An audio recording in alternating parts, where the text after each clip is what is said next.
Segala apa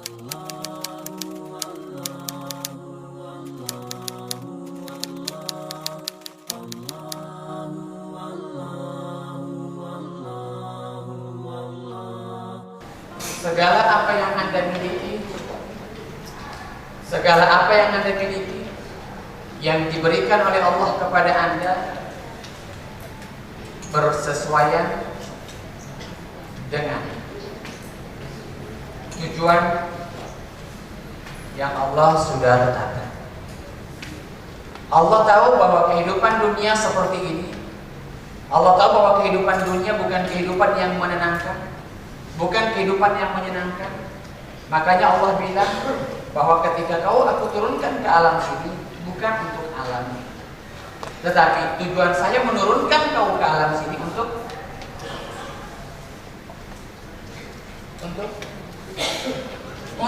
menyingkap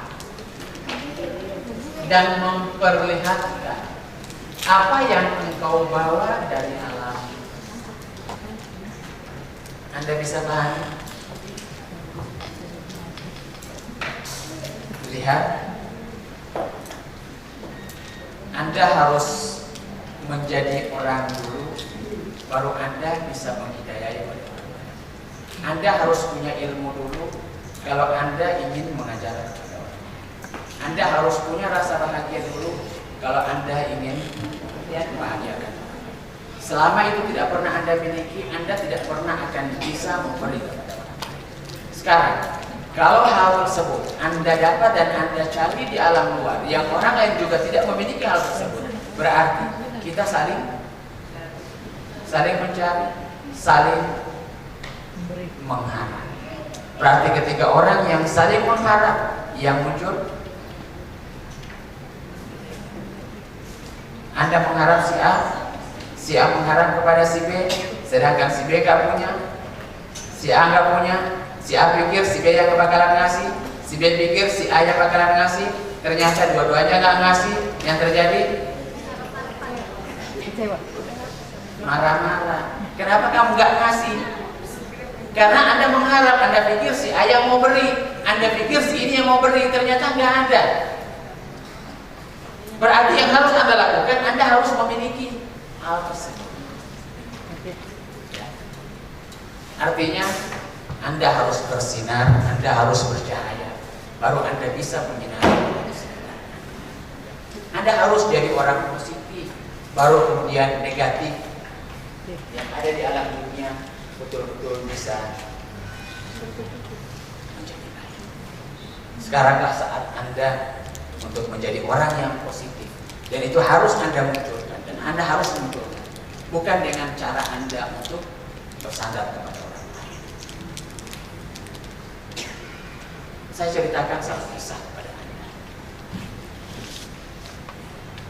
Ada seorang yang kaya, punya segala-galanya. Kemudian dia bercerita bahwa suatu ketika, sebelum saya merasakan kekayaan yang begitu banyak seperti yang ada sekarang ini, dia katakan bahwa saya merasakan satu kekosongan dan keampatan. Dulu saya orang yang tidak punya. Saya mencari, saya buang semua kehidupan saya, waktu saya. Karena saya pikir bahwa dengan kekayaan, kekosongan yang ada dalam kehidupan saya, kehampaan yang ada dalam kehidupan saya, bisa saya. Terkadang saya lalai, saya lupa kepada istri saya, anak saya, karena saya berpikir bahwa dengan kekayaan tersebut pada akhirnya saya bisa meraih. Ternyata setelah saya jalani, semuanya hampa. Satu persatu orang yang saya cintai, istri saya, tiba-tiba menjauh. Anak saya ternyata tidak semakin baik. Ternyata harta yang selama ini yang saya cari malah membuat dia semakin jauh dari saya. ternyata ada rasa hampa, rasa kosong yang itu tidak terisi dengan pencarian saya.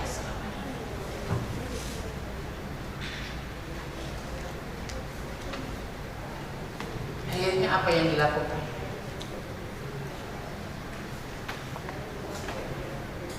Dia melepas semuanya. Dia melepas semua. Dia lepas. Dan dia pergi ke satu tempat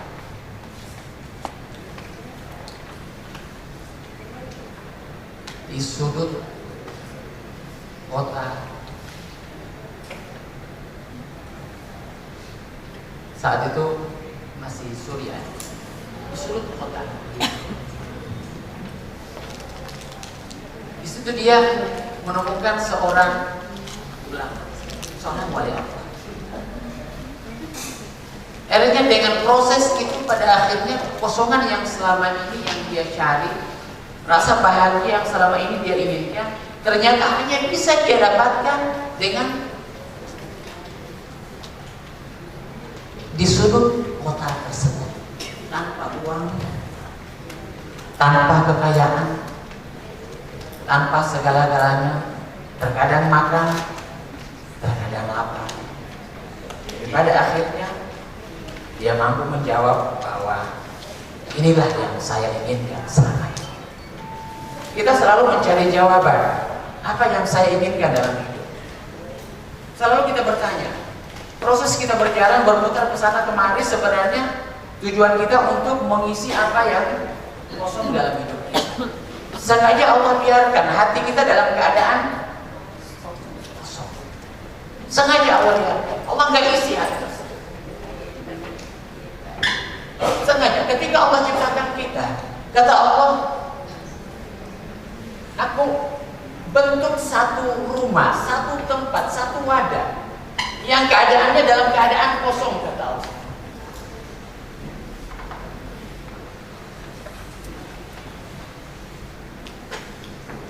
Kemudian wadah ini, kata Allah, diperuntukkan untuk dirinya.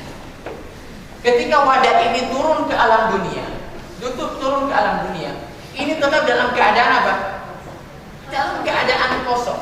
Sehingga kita ingin mengisi kekosongan tersebut, tetapi masalahnya kita mengisi kekosongan tersebut dengan melihat apa yang ada di sekitar kita. Kita menyangka ini yang bisa mengisi kekosongan tersebut. Ternyata setelah kita cari, ternyata kekosongan tersebut tetap terus kosong. Terus kosong. Kenapa? Karena kita isi dengan sesuatu yang bukan pasangannya, bukan pasangannya. Dan itulah tempatnya Tuhan. Tempat Allah katakan dalam hadis qudsi, wa man wajadani, barang siapa yang sudah mulai menginginkan aku dalam hidup, sudah mulai menginginkan Allah. Sekarang yang perlu kita pertanyakan dalam hidup, Anda sudah menginginkan Tuhan Anda? Kebahagiaan identik tadi lagi saya katakan kepada Anda, bukan identik dengan materi, bukan, tapi identik dengan keberadaan Tuhan dalam hidup Anda. Anda hanya bisa merasakan ketenangan dalam hidup Anda ketika Anda bisa menemukan dan menghadirkan Allah dalam hidup Anda. Dan kata Allah, "Waman wajada," dalam barang siapa yang sudah menemukan aku dalam hidup, sudah menemukan, kata Allah,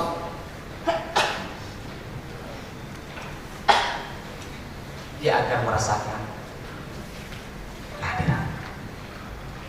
Dan ketika dia sudah merasakan kehadiran, maka pada saat itu dia akan semakin mencintai hal tersebut. Ketika Anda sudah merasakan Tuhan dalam hidup Anda, ketika Anda sudah merasakan kebahagiaan dan ketenangan yang ada dalam diri Anda, maka Anda tidak mungkin akan melepaskan hal tersebut. Anda tidak mungkin akan mengganti hal tersebut dengan sesuatu yang ada di dalam diri, seberapa harganya. Tapi karena Anda belum merasakan hal tersebut, Anda masih terus dalam proses pencarian, Seandainya Anda sekarang ditawarkan Tawarkan, Anda mau nggak terima emas tersebut? Saya tanya, mau nggak Anda mau menerima emas tersebut? Ketika Anda ditawarkan harta yang begitu banyak, mau nggak Anda menerima hal tersebut? Kenapa Anda mau? Apa yang membuat Anda mengatakan bahwa Anda harus memiliki emas dan harta tersebut? Apa? Tidak semua ganti. Tidak semua ganti. Kenapa Anda katakan bahwa Anda mau emas tersebut? Anda yakin bahwa ketika Anda sudah memiliki emas tersebut, kemudian Anda akan merasakan ketenangan? Enggak. Lalu kenapa Anda menginginkan hal tersebut?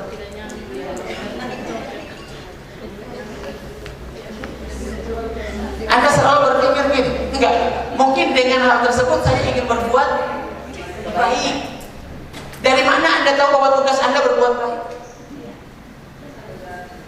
Dari mana Anda tahu bahwa dengan kebaikan kemudian Anda menjadi orang yang paling bahagia? Dari mana? Bukankah selama ini Anda selalu berpikir bahwa Anda harus berbuat baik, berbuat baik, berbuat baik, tetapi bukankah Anda semakin jauh dari kebenaran? Bukankah Anda semakin jauh dari kebaikan? Bukan? Anda semakin lupa dengan diri Anda. Anda larut dengan mengurus kehidupan. Anda larut dengan mengurus orang lain. Tapi kemudian tanpa Anda sadari, Anda jauh dari kebahagiaan atau ketenangan. Bukan? Lalu sebenarnya apa yang Anda inginkan? Apakah dengan mengurus orang lain kemudian Anda menjadi orang bahagia? Salah. Tugas Anda bukan mengurus orang lain, tapi tugas Anda memunculkan diri Anda, menyingkap kebenaran yang ada dalam diri Anda, memunculkan cahaya yang ada dalam diri.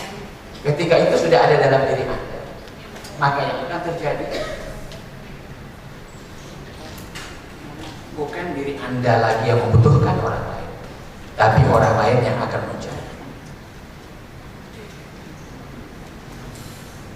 Dunia butuh kepada cahaya. Orang lain butuh kepada cahaya. Tapi ketika Anda tidak punya cahaya, lalu dari mana Anda yakin bahwa orang yang sedang datang kepada Anda sebenarnya sedang membutuhkan cahaya? Ketika Anda tidak punya cahaya, dari mana Anda yakin bahwa orang yang sedang datang kepada Anda adalah orang yang sedang membutuhkan cahaya Anda? Tahu? Ketika Anda berbuat bukan karena didasari oleh diri Anda, didasari oleh ketulusan, didasari oleh kebahagiaan, didasari oleh ketenangan. Semua proses yang Anda lakukan adalah proses-proses pencarian kebaikan, proses-proses pengeksisan diri Anda. Maka apa yang sedang Anda lakukan sebenarnya tidak pernah akan menghasilkan kebaikan kepada Anda. Anda bisa pahami? Ketika Anda senyum kepada orang lain, tapi ketika Anda sedang butuh terhadap senyuman tersebut, agar Anda mau diberi senyuman juga oleh orang lain, maka senyuman Anda akan selalu membuat Anda tidak bergerak. Yang perlu dipertanyakan, ketika Anda senyum, apa yang membuat Anda senyum? Ketika Anda menyumbang kepada orang lain, ketika Anda berbuat baik kepada orang lain, yang perlu dipertanyakan, apa yang mendasari Anda berbuat baik? Apa kira-kira? Kalau memang semuanya Anda lakukan karena Anda ingin kebaikan tersebut tercipta di alam dunia, maka Anda menjadi orang yang paling berbahagia dalam hidup. Tapi ketika Anda memberi kebaikan, tetapi hanya sebagai bentuk pancingan agar orang lain memandang diri Anda, bahwa sebuah kebaikan Anda tidak akan pernah memberikan kebahagiaan Anda.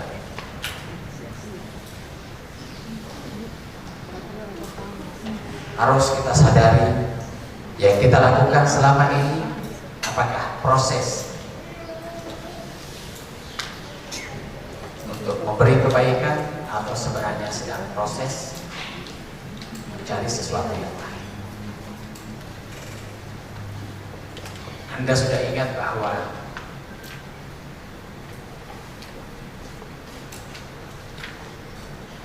Nabi Yunus tegur oleh Allah karena beliau berbuat sesuatu bukan karena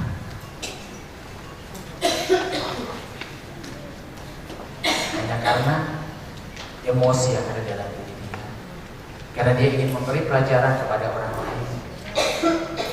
Tugas Anda bukan untuk menghidayai dan memberi pelajaran kepada orang, tapi tugas Anda bagaimana Anda melihat keburukan yang ada di sekitar Anda, bagaimana Anda melihat kehidupan yang ada di sekitar Anda sebagai bentuk kesempurnaan. Semua yang terjadi di alam dunia sebuah kebaikan, karena dia berasal. Tugas Anda adalah bagaimana Anda menikmati, bagaimana Anda menerima semua itu. Ini tugas kita, menerima, bukan menolak. Kita terkadang ketika diberikan sesuatu oleh seseorang, atau ketika kita tertimpa sesuatu, yang pertama kali respon yang kita lakukan apa? Ketika Anda mendapatkan kehidupan yang tidak sesuai dengan keinginan Anda, respon yang pertama kali Anda lakukan, Anda melakukan penolakan. Dari mana Anda tahu bahwa penolakan Anda baik untuk Anda? Bisa saja ketika Allah berikan itu kepada Anda, bisa saja itu sesuatu yang terbaik selama ini yang Allah sedang berikan kepada Anda. Anda selalu bertanya, ya Allah, apa yang kau berikan dalam hidupku? Dalam hidupku yang terbaik. Tapi karena kita selalu menuntut dan selalu mengatur Tuhan sesuai dengan apa yang kita pikirkan, selalu kita tuntut Allah memberi sesuai dengan apa yang kita inginkan. Allah bilang, semua saya sudah berikan, dan yang terbaik yang saya berikan kepada Anda. Semua yang terjadi dalam kehidupan kita terbaik. Coba lihat. Pernah suatu ketika ada seorang perempuan, seorang wanita. Coba seakan-akan kalau Anda seperti ini, seakan-akan seandainya kita seperti ini, Anda sementara seorang diri naik mobil, dan Anda harus melewati perjalanan yang jauh dan bukan melewati keramaian, hutan yang Anda lewati. Tiba-tiba lagi hujan badai, tiba-tiba mobil Anda bannya meletus, tidak ada orang di sekitar Anda, malam hari hujan. Tiba-tiba ketika Anda pergi ke belakang mobil Anda ingin mengganti ban, Anda lupa bawa ban serep. Coba, Anda lupa ban serep pada saat itu. Lapar lagi. Coba, apa yang Anda pikirkan pada saat itu? Apa yang Anda minta pada saat itu? Apa yang menjadi keinginan Anda pada saat itu? Anda pasti meminta sama Allah, ya Allah. Ya? Pertama Anda bertanya, kenapa ini terjadi sama saya? Bukan? Kenapa ini harus menimpa? Saya kira menangis. Dan kemudian Anda minta sama Allah, ya Allah ganti yang terbaik. Mulailah kita berpikir hal-hal yang menakutkan. Jangan-jangan. Semua yang jangan-jangan muncul dalam hidup kita. Pada saat kita berada dalam keadaan seperti ini, pikiran kita mulai berpikir, menciptakan sesuatu yang gak nyata dalam hidup kita.